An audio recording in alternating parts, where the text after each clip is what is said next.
10-26-26 हे खत आहे आणि आता हे त्याच्यामध्ये मायक्रो न्यूट्रिशन हे 10 किलो आहे. त्याच्यापैकी आपण 5 किलो मायक्रो न्यूट्रिशन याच्यात मिक्स करणार आहे. 50 किलोची गुण 100 किलोमध्ये फक्त 5 किलो मायक्रो न्यूट्रिशन आपण मिक्स करत आहे.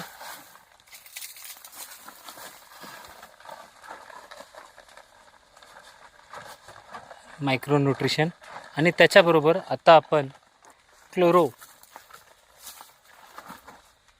क्लोरोची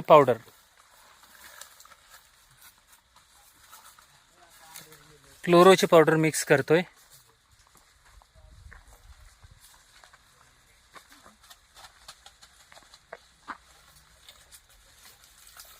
क्लोरो 2 किलो आपण टाकत आहे.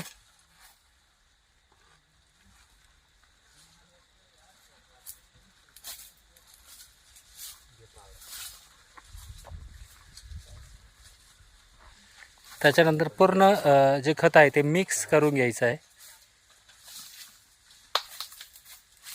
काय घेतलं 10-26-26 100 किलो 5 किलो मायक्रो न्यूट्रिशन आणि 5 किलो क्लोरोपायरिफॉस मिक्स करत आहोत रासायनिक खतांमध्ये. आणि रासायनिक खत टाकून नंतर आपण हे त्याच्यावरती शेणखत आपण पूर्णपणे कुजलेलं, लोक विचारत होते की कुजलेलं कसं, तर हे बघा कुजलेलं असं असते, अजिबात ओलं नाही, कुजलेलं शेणखत असं असतं. हे बघा पूर्ण पावडर, त्याला कुजलेलं शेणखत म्हणायचं. अशा पद्धतीने खतं तुम्ही संपूर्ण मिक्स करून घ्यायचे आहेत. आणि त्याच्यानंतर आपण पॅक्लोबिट्रोझॉल, आता आपण जे यूज केलेलं आहे पॅक्लोबिट्रोझॉल म्हणजे कल्टर आपण टाकून घेतलेलं आहे.